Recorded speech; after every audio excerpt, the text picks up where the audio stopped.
Hannah, I thought you said you were going to be rusty. Oh no, I thought I was going to be too, but I did miss hit a couple shots out there, but I guess from memory I kind of knew where to miss it and where not to hit it, so I guess I banked on some experience on today's round.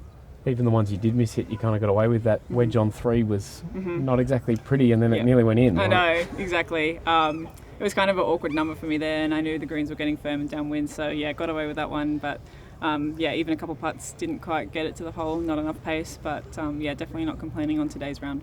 And those lines off the tees and stuff are just, you know them now as well, right? So you just stand up there and little adjustment with hitting it a bit further now though? Yeah, definitely had to think about it a little bit more, especially we've had a couple tees bump up and then a couple come back, so different type of clubs and lines that I'm taking no matter the length that I've added in my game. So yeah, still have to think about it. It's not just driver everywhere like it has been in the past, and today's conditions were really nice. The sun peeped out halfway through the round, so that was good, but yeah, not too windy, so hopefully I can get that tomorrow on the beach.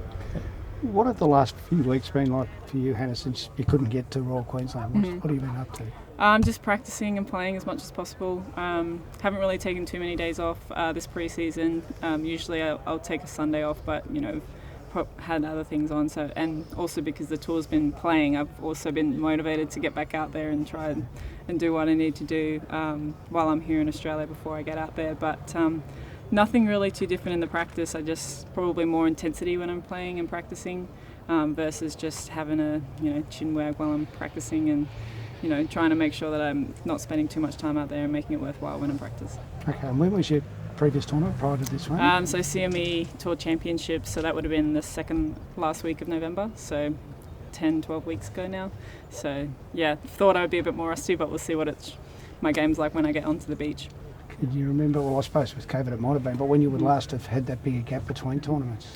Probably when I was on the Symetra Tour. We finished our season in October, so that was even earlier, and then my first event would have probably been Vic Open as well, so 3 months off was pretty difficult, and I guess COVID as well, when in 2020 when I didn't play for 4 months, but I also did take a couple months off just because there was no point in playing, not knowing when I was going to come back out to a tournament. You seem to be spinning it a bit more with your approach shots as well. Is that another benefit of that extra speed and really help around here if it bakes out and the sun stays going? Yeah, definitely. I feel like I'm hitting it a lot more crisp as well, so that always helps, and I feel like my miss hits are still middle contact. So yeah, it's nice to come back and see that I'm hitting a bit further than where I have in previous years. But again, it's pretty ideal conditions right now, so we'll see if the wind picks up and how my game shapes up. And enjoying having everyone's favourite Marquezani on the bag? Yeah, I know. It was really fun having Mon here today. She was a little bit nervous, but she did really well. She wanted to carry the bag, but I said, no, we'll just push it. So now she did really well, and unfortunately my normal caddy can't be here. He's up in Canada, so we'll be back together when I go up to Singapore. But yeah, Mon's doing a great job so far.